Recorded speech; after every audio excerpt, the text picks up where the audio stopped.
พิธีเผยแพร่นิติกรรมว่าด้วยการขุดค้นวัสดุก่อสร้างตามแม่น้ำระเบียบการขึ้นทะเบียนเรือและการกวดกาเทคนิคเรือแผนกโยธาธิการและขนส่งได้จัดขึ้นในท้ายอาทิตย์แล้วนี้อยู่ที่ห้องประชุมของตนโดยการเป็นประธานของท่านทองฤทธิ์ฟองศรีนวลห้องหัวหน้าแผนกโยธาธิการและขนส่งแขวงบริคำไซ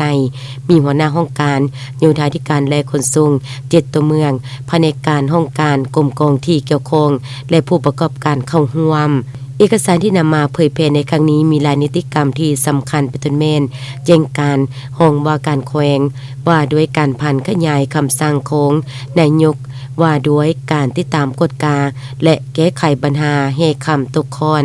หินและทรายตามบรรดา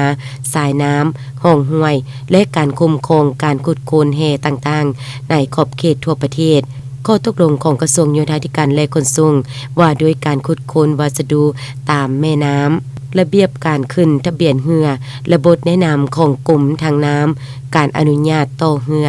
กวดกาเทคนิคเรือขึ้นทะเบียนเรือและอนุญาตเรือบ้านเผยแพร่ซึมนิติกรรมคันเทิงในครั้งนี้ยังได้ฟังการประกอบคำเห็นจากบรรดาเมืองและพนักงานซึ่งได้ยกหลายปัญหามาปรึกษาหรือร่วมกันเป็นต้นแม่นข้อยุ่งยากของการพันขยายบรรดานิติกรรมลงสู่ท้องถิ่นเห็นว่าการคุ้มครองการกดกา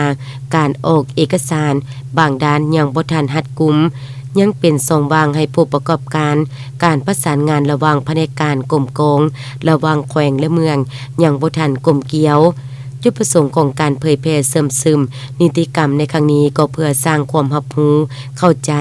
ต่อเนื้อในอย่างลึกซึ้งระหว่างผู้คุ้มครองและผู้ประกอบการถือเอาการแลกเปลี่ยนทดลบทเรียนซึ่งกันและกันเป็นบนอิงเข้าในการจะตั้งปฏิบัติเวียกงานในต่อหน้าให้ได้รับผลดี